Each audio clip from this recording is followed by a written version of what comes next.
Bismillahirrahmanirrahim. Assalamualaikum. Dear student, today our next topic is evolution changes. Evolutionary changes in the arrangement of bones and related mode of locomotion in major groups of vertebrates. Actually इसमें headings में words क्या use किए गए हैं हमने थोड़ा इससे समझना है। इसमें इस टॉपिक में हमने ये डिस्कस करना है कि जो बोन्स की अरेंजमेंट है उसमें क्या हुई थी, एवोल्यूशनरी चेंजेस आई। जब यही देखना एवोल्यूशनरी जो चेंजेस है वो कैसे आई, वो किस वजह से आई, हैबिटेट की वजह से। जैसे जिस जानदार का जैसा इन्वायरमेंट था उसके मुताबिक उन्होंने अपनी बॉडी को अडॉप्ट किया है। तो वैसे हमने यही देखना है कि अरेंजमेंट ऑफ बोन्स में क्या हुई, एवोल्यूशनरी चेंजेस आई। और ये जो इनके अंदर जो मोड ऑफ लोकोमोशन है हमने ये डिस्कस करना है। जाहिर है जब एवोल्यूशन आई है अरेंजमेंट ऑफ बोन्स में, तो उसके साथ साथ इन वर्टेब्रेट्स के जो मोड ऑफ लोकोमोशन है वो भी डिफरेंट हो गए। बट एक बार याद रखिएगा कि जो जितने भी वर्टेब्रेट्स हैं वो यही कहा जाता है वो सारे के सारे एक ही ओरिजिन से, कॉमन ओरिजिन से ओरिजिनेट हुए हैं या इवॉल्व हुए हैं। लाइक कहते हैं फिशिस से ही ये first of all amphibians originates हुए, निकले इमर्ज हुए, उसके बाद वहीं रेप्टाइल्स है और देन बर्ड्स एंड मैमल्स जो है वो वहाँ से इवॉल्व हुए। तो वो कैसे, उसका एक सबसे बड़ा सबूत तो ये भी आप कह सकते हैं कि आप बेशक फिश की बॉडी का स्केलेटन देख लें, उसके अंदर भी जो हड्डियाँ और कार्टिलेज है वो सेम है। और इसी तरह एक ह्यूमंस के अंदर या फिर आप बर्ड्स वगैरह के अंदर देखें, सब में जो स्केलेटन्स है या हड्डियाँ हैं वो सेम है। हाँ ये है कि सब ने अपने मुताबिक उनसे फंक्शन लिया है। लाइक अगर हम अपनी बात करें अंदर, लाइक जैसे ये ह्यूमरस है, radius, ulna, carpals, metacarpals, phalanges. तो हम क्या करेंगे इस फोर लिम्ब से, इस तरह से ये हमारे बाजू है, ठीक है, हाथ है, हम इसे कोई चीज़ उठाते हैं, वजन वगैरह उठाते हैं इस तरह से। और अगर हम इसी तरह इनके ऐसा बर्ड्स की बात करें तो वहाँ पर भी ह्यूमरस, रेडियस, अल्ना है, लेकिन वहाँ पर क्या हो रहा है, स्ट्रक्चर सेम होगी। क्यों कह लें कि होमोलॉगी आ गई है। होमोलॉगस में क्या होता है, स्ट्रक्चर सेम होती है, फंक्शन डिफरेंट हो जाता है। तो इसी तरह बर्ड्स में भी यही सेम, जो मैंने हड्डियों के नाम लिए हैं बोन्स के, वो होती हैं, बट वहाँ पर क्या है कि वो विंग्स में कन्वर्ट हो गए हैं। अब विंग से बर्ड्स क्या करेंगे, फ्लाइंग में उनका रोल होगा, यानी कि लोकोमोशन में वो यूज़ करेंगे, जबकि हम इन हड्डियों को लोकोमोशन में यूज़ नहीं कर रहे।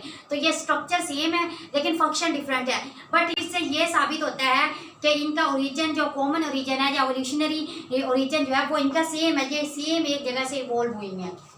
तो सिमिलैरिटीज की बात करें तो all vertebrates have common body plan. इनका बॉडी प्लान सेम है। कैसे, have skeleton formed of the same basic parts. तो इनका जो स्केलेटन है वो सेम बेसिक पार्ट से बना हुआ है। वही आपको पहले मैंने बताया कि हड्डियां वगैरह अगर आप ढांचा देखें उनका तो उनके अंदर वही सेम हड्डियां होंगी, उसी तरह कार्टिलेज वगैरह होंगे। फिशेस की अगर हम बात करें, फिशेस में डिफरेंस क्या होता है, alternate contribution of on both sides produce lashing movements propel forward. ये अल्टरनेट कंट्रीब्यूशन किसकी कह रहे हैं, एक्चुअली मसल्स की कह रही हैं। किसकी कह रही हैं, एक्चुअली मसल्स की कह रही हैं। ये किस तरह, ये अभी आपने समझना है। लाइक ये फिशेस जो है ये एस बैंड लोकोमोशन शो करती हैं, एस बैंड। तो सेक्शन जितने भी ये हम टर्म्स वगैरह ये पढ़ेंगे ये हमने पीछे भी डिस्कस किया हुआ प्रीवियस लेक्चर्स में। तो एस बैंड लोकोमोशन में क्या हमने देखा था कि ये एस बैंड इस तरह एस शेप लोकोमोशन शो करती हैं। कैसे, लाइक ये आपके पास ये जो मैंने ग्रीन कलर में ड्रा किया ये वर्टेब्रल कॉलम है इसका फिश का, और ये इसके ये मसल्स हैं। जो इन मसल्स को मायोवियर्स भी कहते हैं। स्पेशल टाइप ऑफ मसल्स होते हैं फिश में जिसे मायोवियर्स बोलेंगे। तो डेस्टेंस इस साइड वाले मसल जब ये कॉन्ट्रैक्ट करेंगे ये रिलैक्स होंगे, ये कॉन्ट्रैक्ट होंगे।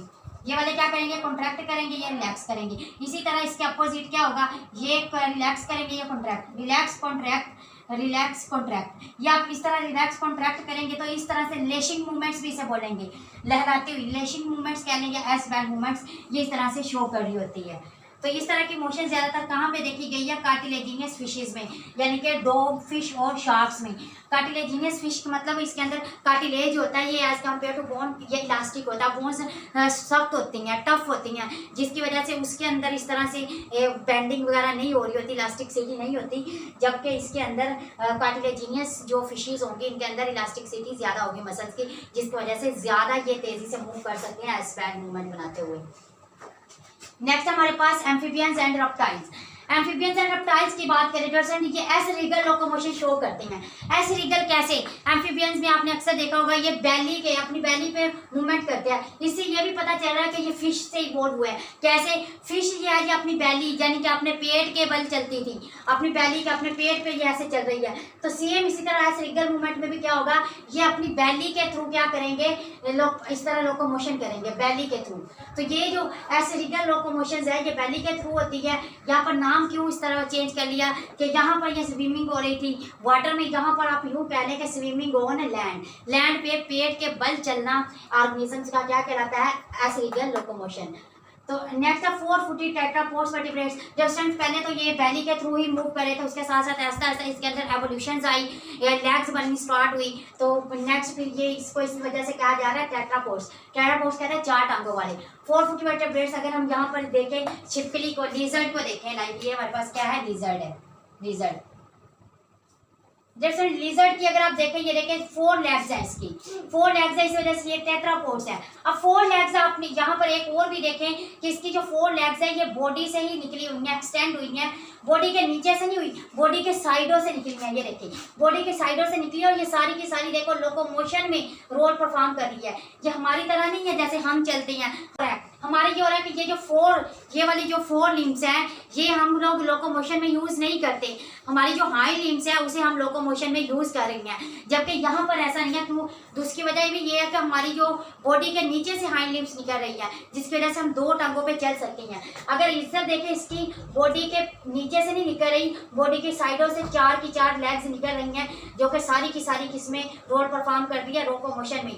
तो legs emerge from the side of body, body की साइड से लेग्स इमर्ज हुई हैं। लिम्स ऑफ टेट्रापोड, टेट्रापोड्स की ये जो लिम्स है आर फंडामेंटली सिमिलर, ये सिमिलर है फंडामेंटली 4 लिम्स से, और hand limbs are also alike. तो आप देखें बिल्कुल इसके 4 लिम्स और हैंड लिम्स सिमिलर है। ये सिमिलर जो है इस तरह ये लोकोमोशन में रोल परफॉर्म कर रही हैं। आगे नेक्स्ट अगर हम बात करें पेल्विक गर्डर की, पेल्विक गर्डर में डिफरेंस क्या होता है? Pelvic girdle is united formally, मजबूती से अटैच्ड होता है किसके साथ, sacral region of the vertebral column. किनका? इनका जो पेल्विक गर्डर है वो वर्टेब्रल कॉलम से अटैच होता है, यानी कि एम्फीबियंस और रेप्टाइल्स के अगर हम डिस्कस करें। यहाँ पर ये एक रफ सी मैंने डायग्राम ड्रॉ की है, यहाँ पर ये वाली जो मैंने ब्लू में की है जो फ्रेंड ये पेल्विक गर्डर है। पेल्विक गर्डर 3 बोन्स पे कंसिस्ट करता है। 3 बोन्स कौन कौन सी? इलियम, और ये ग्रीन वाली जो है ये प्यूबस, और ये इशियम। तो ये 3 बोन्स मिलकर क्या बनाते हैं? Pelvic girder. पेल्विक गर्डर में यहाँ पर क्या हो रहा है कि पेल्विक गर्डर उनके सैक्रम के साथ अटैच है। ये वाली जो वर्टेब्राई है, ये वर्टेब्राई है, 5 वर्टेब्राई मिलकर सैक्रल रीजन बना रही है। इस सैक्रल रीजन में ये जिसे हम सैक्रम भी बोल रहे हैं, ठीक है, ये इसके साथ फॉर्मली अटैच है। नेक्स्ट जो 4 वाली है वो मिलकर बनाती है कोटिक्स। तो जैसे हमने असल में यहाँ पर देखना क्या था, हमने यही देखना था कि ये क्या है, पेल्विक गर्डर किससे अटैच है? सैक्रल रीजन से। तो ये पेल्विक गर्डर है, ठीक है, पेल्विक गर्डर ये किसके साथ अटैच है? ये देखें सैक्रम रीजन से अटैच है। अगर हम देखें यहाँ पर एक टर्म यूज हुई है एसिटेबुलम। ये जो टेबुलम क्या है? एसिटेबुलम यहाँ पर अगर आप देखें, यहाँ पर ये जो मैंने रेड में ये वाला जो ड्रॉ की हुई है ये डिप्रेशंस है। आखिर कहाँ पे डिप्रेशंस है? At the junctions of 3 bones. कौन से 3 बोन्स पे, जंक्शंस पे? एक ये जो है हमारे पास इशियम, प्यूबिस, और ये वाली जो है आपके पास इलियम। इन तीनों बोन्स के जहाँ पर ये मिल रही है इस जंक्शंस पे एक डिप्रेशंस के लिए हुआ पड़ा है, जिसको क्या बोलते हैं? एसिटेबुलम। इसका डिफरेंट फंक्शन क्या है? इसका ये आर्टिकुलेट करती है। आर्टिकुलेट किसे कहती है? Articulate the surface of femur. मतलब क्या कि जो फीमर है, जहाँ पर आर्टिकुलेट का मतलब होता है तो फॉर्म जॉइंट्स, कि फीमर को आर्टिकुलेट करती है। कैसे? ये देखें ये लेग निकल रही है यहाँ से, यहाँ पर ये जो लेग निकल रही है ये वाली, ये फीमर की हड्डी है। यहाँ से जो निकल रही है ये वाली, ये फीमर है। तो ये फीमर आर्टिकुलेट हुई पड़ी है किसके साथ? ये देखें ये फीमर है, फीमर ये देखो ये डिप्रेशन है। तो यहाँ पर यहाँ फीमर क्या हो गई है? आर्टिकुलेट हो गई है, इसका ज्वाइंट्स बन गया है। तो यहाँ से क्या निकल रही है? आप लोग कह सकते हैं कि फीमर की अटैचमेंट हो रही है, यहाँ पर ये ज्वाइंट बन रहा है। तो डियर फ्रेंड्स ये आपके पास है एसिटेबुलम। तो एसिटेबुलम जो है इसका कॉन्सेप्ट आपको क्लियर हो गया होगा। एसिटेबुलम क्या है? डिप्रेशन है at the junction of 3 bones, और ये फर्निश करती है articulate the surface of femur, यानी कि फीमर को ये देखो ये सरफेस दे रही है जब आर्टिकुलेट कर रही है। यहाँ पर ये क्या बनना है? ज्वाइंट बन रहा है। नेक्स्ट हमारे पास पेंटाडेक्टाइल। पेंटाडेक्टाइल का मतलब होता है पांच, मतलब क्या पांच पांच इनकी उंगलियां थी, लाइक जैसे कि हमारी या पांच पांच। बट क्या हुआ, वक्त गुजरने के साथ साथ क्या हुआ, इनमें एवोल्यूशन आई, वेरिएशन आई, जिसकी वजह से इनकी फिंगर्स में या तो रिडक्शन हो गई या क्या हो गई, फ्यूज हो गई। लाइक रूडेंट्स वगैरह है, अगर रूडेंट्स वगैरह में देखें वहां पर उनके अंदर 4 फिंगर्स हैं। इसी तरह अगर आप उंगलीग्रेट्स में देखें तो वहां पर क्या होता है कि कोई फिंगर्स नहीं है, वहां पर फ्यूजन हुई पड़ी है। तो डियर सन, पेंटाडेक्टाइल में क्या होता है, टेट्रापोड्स इज प्रिमिटिवली पेंटाडेक्टाइल। प्रिमिटिवली पहले पिछले दौर की बात कर रहे हैं, वो पेंटाडेक्टाइल थी। उसमें क्या हुआ कि उसके बाद यहाँ पर फ्यूजन आई वक्त गुजरने के साथ साथ, या रिडक्शन, किस वजह से, वेरिएशन। जब वेरिएशन आई तो उनकी जो फिंगर्स थी वो क्या हो गई, फ्यूज हो गई या क्या हो गई, रिडक्ट हो गई। रिडक्ट मतलब कम हो गई, रिड्यूस हो गई। तो ये किस पे डिपेंड कर रही थी, जो प्रिमिटिव कंडीशंस उस वक्त के लिहाज से इन्होंने अपने आप को अडॉप्ट किया था। तो प्रिमिटिव कंडीशंस जो थी उस पर डिपेंड किया था इन्होंने, इनकी फ्यूजन ने और इनकी रिडक्शन में। तो डियर स्टूडेंट्स, ये हमने आज जो डिस्कस किया है, ये हमने एम्फीबियंस, रेप्टाइल्स और फिशेस जो है इनके अंदर हमने इनको डिस्कस किया है।